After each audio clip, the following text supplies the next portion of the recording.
Көлденең қимада бұл Осв Пантер танкі шөл далада болсын, екі дүниежүзілік соғыстың ұрыс далаларында болсын. Үлкен мысықтардан сақ болған жөн. Сол қақтығыстағы ең аңызға айналған танктердің бірі немістің Пенза V Пантер көлігі болды. Ол одақтастардың жүрегіне қорқыныш ұялатып, онымен бетпе-бет келді. Шығу тегі Пенза IV танкісін ауыстыруды іздеу 1938 жылы басталғанымен, Пантераның шығу тегі 1939 жылы Барбаросса операциясынан кейін басталды. 1941 шапқыншылықтың алғашқы кезеңдеріндегі таңғаларлық табысқа қарамастан, Германияның жоғарғы бас қолбасшылығы өздерінің АЯЙ және IV танк дивизияларының кеңестік 30-шы және Кр танктеріне қарсы тиімділігі туралы алаңдай бастады. Біз кездестік, басып алынған 30 танктерін мұқият зерттегеннен кейін, ұрыс даласында онымен бәсекелесе алатын жаңа орта танк жасауға конкурс жарияланды. Бірнеше прототиптерді Крабс, Демлат Бенц және ТБ фирмалар ұсынған. Жеңімпаз 1942 жылдың аяғында таңдалған Machine and Fabric Augsburg Нарнберджі немесе Мен компаниясы шығарған прототип болды. Тағы бірнеше түзетулерден кейін жаңадан жасалған танк 1943 жылдың қаңтарында өндіріске енгізілді. Панзеркампфваджан Фан Пантер деп аталды және 1 шілдеде шығыс майданында шайқасқа жіберілді. Соғыс кезінде Пантераның бірнеше модификациялары жасалған. Бір қызығы, Осв моделі сериялық өндіріске бірінші болып шықты. Немістің Осфохранг немесе нұсқа сөзінің аббревиатурасы. Келесі модель Осв болды. Оның артынан Осв келді. Бұл неміс танктерінің басқа белгілерінен ерекшеленеді. Мұнда сериялық өндірістегі бірінші типке А, содан кейін В және ТБ белгісі беріледі. Нұсқасы Пантераның шайқасқа шыққан соңғы өндірістік нұсқасы болды. Дегенмен жаңартылған мұнарасы бар F нұсқасы және екінші Пантера танкі болды.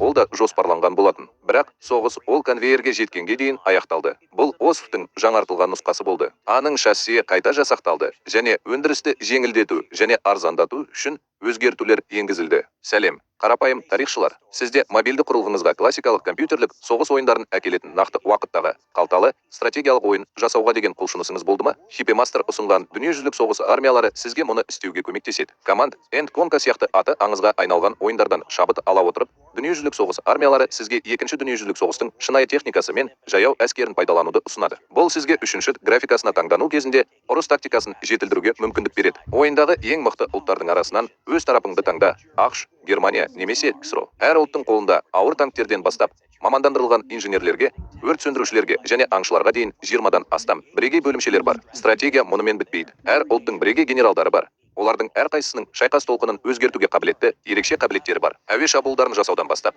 ресурстарды жинау.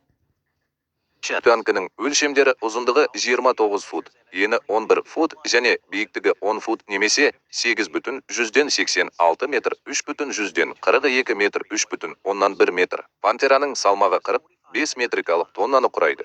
Бұл нұсқасынан сәл ауыр, бірақ салмағы 54 тонна болатын жолбарыстан айтарлықтай жеңіл. Пантера жолбарыс сериялы танктерге кішірек және маневрлі балама болды және Германияның жоғарғы бас қолбасшылығы орташа танк ретінде жіктелді. Экипаж Пантераның барлық нұсқалары сияқты Осв G-де 5 адамнан тұратын экипаж болды. Мен командир, жүргізуші, зеңбірекші, оқтаушы және радио операторы болдым. Ол да пулеметші болды. Командир мұнараның артқы жағындағы, мұнарада зеңбірекші мен оқтаушының артында орналасуы керек еді. Жүргізуші көліктің сол жағындағы, корпустың төменгі жағында орналасуы керек еді. Оның оң жағында радио операторы болуы керек еді. Бұрынғы нұсқаларда жүргізуші корпуста ойылған бұрындалған иллюминатор арқылы әлемді бақылай алатын. Бұл айқын әлсіздікті жою үшін саңылау қозғалатын жалғыз перископпен ауыстырылды. Бұл өндіріс процесін жеңілдетудің қосымша артықшылығын берді. Пенза 60G негізгі зеңбірегімен қарулану, барлық басқа модификациялар сияқты 75 000 калибрлі жылдам атылатын зеңбірек болды. Бұл М4 Шеорман негізгі зеңбірегімен бірдей калибрлі зеңбірек болғанымен,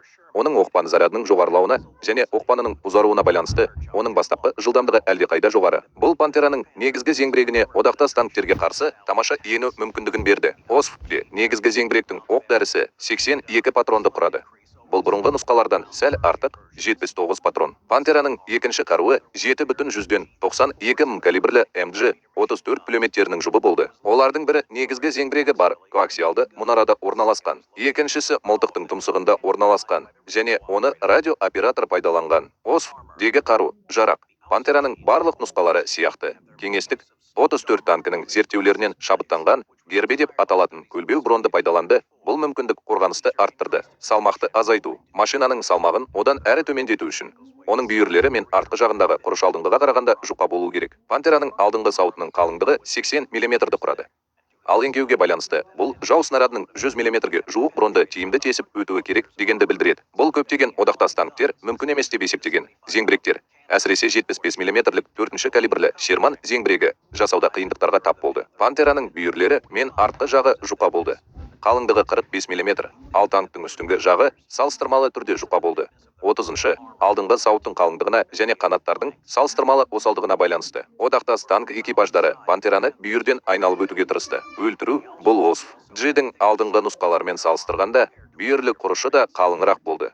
Ол жолдардың үстіңгі жағын және аспа жүйесін қорғады. Пантер 6G қозғалтқышы мен отыны 600 ат күші бар сумен салқындатылған Майбах V12 бензин қозғалтқышымен жұмыс істеді. Оның максималды жылдамдығы сағатына 46 шақырым немесе сағатына 28,5 миль болуы мүмкін. Жанармай сыйымдылығы 730 литр немесе 190 галлон болды. Бұл Пантераға шамамен 200 шақырым немесе 124 миль қашықтықты берді. Пантер 6G-де ZEV-EK7 200 беріліс қорабы болды. Бұл 7 берілісті алға және бір артқа ауыстыруға мүмкіндік берді. Соғыс кезінде шамамен 6 Пантера көлігі құрастырылды. Олардың көпшілігі 60G.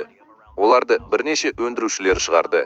Ең алдымен Аугсбург, Нюрнбергте, сонымен қатар Нидерухс, Ганновер және Даймлер-Бенцте. Түнгі көру құрылғылары кейбір Алпск Пантераларында EVG 1250 Спиорба немесе Sparrowhawk ультра заманауи инфрақызыл түнгі көру көзілдіріктері орнатылған. Бұл құрылғы командирдің мұнарасында орналасқан. Онда ол кескін түрлендіргішіне және негізгі зеңбіректің биіктік бұрышын анықтайтын машинаға қосылған. Бұл командирге 600 метрге дейінгі қашықтықта түнде көрудің шектеулі көлемін берді. Бірақ мұндай қабілетке тек командир ғана ие болғанымен, экипаждың қалған бөлігі экипаж оның бұйрықтарына сүйенеді. Бұл технологиямен қанша көлік жабдықталғаны белгісіз. Әртүрлі бағалаулар бойынша 20-дан 50-ге дейін бірлік 1945 жылдың қаңтарында барлық Пантераларға бұл функцияны орындауға бұйрық берілді. Бірақ оның орындалғаны белгісіз. Өзінің барлық артықшылықтарына қарамастан, Пантераның кемшіліктері де болған жоқ. Көптеген неміс танктері сияқты, олар одақтастармен салыстырғанда әлдеқайда күрделі және сенімсіз болды. Біріншіден, бұл шынжыр табанды және аспа жүйесі. Көптеген неміс танктері сияқты, Пантера бір-бірінің үстіне қабаттасатын 18 ауыспалы дөңгелекті немесе жол дөңгелектерін пайдаланды. Бұл конфигурация танкке көбірек қозғалғыштық берді және оның салмағын біркелкі бөлді. Бірақ бұл өте қиын болды. Суспензия жүйесін жөндеу үшін, ішкі механизмдерге қол жеткізу үшін бір-біріне сәйкес келетін бірнеше дөңгелектерді алып тастау керек еді. Бұл әсіресе соғыс аймағында қиын және көп уақытты қажет ететін тапсырма. Пантераның көптеген ерте модификацияларында қозғалтқыш пен беріліс қорабында ақаулар болды. Механикалық ақауларға байланысты көліктердің айтарлықтай саны істен шықты. 6G құрылғысымен бұл мәселелердің көпшілігі шешілді. Бірақ Пантера одақтас әріптестерімен салыстырғанда сенімділіктің төмендеуінен зардап шекті. Тағы бір кемшілігі Пантераның сауыты. Пантераның көлбеу сауыты әдетте жау снарядтарын тойтаруда тиімді болғанымен, соғыс жүріп жатқанда және одақтастардың стратегиялық бомбалауы неміс өнеркәсібін күйретіп жібергендіктен өндіріс процесіндегі кемшіліктер болатты сынғыш етті. Тіпті атыс қабылданбаса да, соққы металды жарып жіберіп, танкке қайтымсыз зақым келтіруі немесе оны кейінгі атуға осал ету қаупі бар еді. Пантераның соңғы кемшілігі оның шектеулі шығарылымы болды. Барлық нұсқалардың 6-ы жасалды. Оның 3-еуі ылсық болды. Бұл олар кездестірген болжамды 84, 30 және 50 метрлік 4 Шерманмен салыстырғанда шамалы. Сападағы кез келген артықшылық сандық артықшылықпен жойылды. Бірінші Пантера 1943 жылдың шілдесінде Шығыс майдандағы шайқастарға қатысты. Содан бері ол барлық соғыс театрларында қызмет етті. Вермахттың танк әскерлері 1945 жылдың мамырында Германия тапсырылғанға дейін қолданылды. Осы уақыт ішінде Пантера армия қолданатын ең жақсы танктердің бірі ретінде беделге ие болды. Немістер онымен бетпе-бет келген одақтастардан қорқады және құрметтейді. Көптеген адамдар бұл соғыстың ең жақсы танкі болды деп мәлімдейді және оның кемшіліктеріне қарамастан оны екі дүниежүзілік соғыстың ең жақсы брондалған машиналарының бірі деп санауға болады.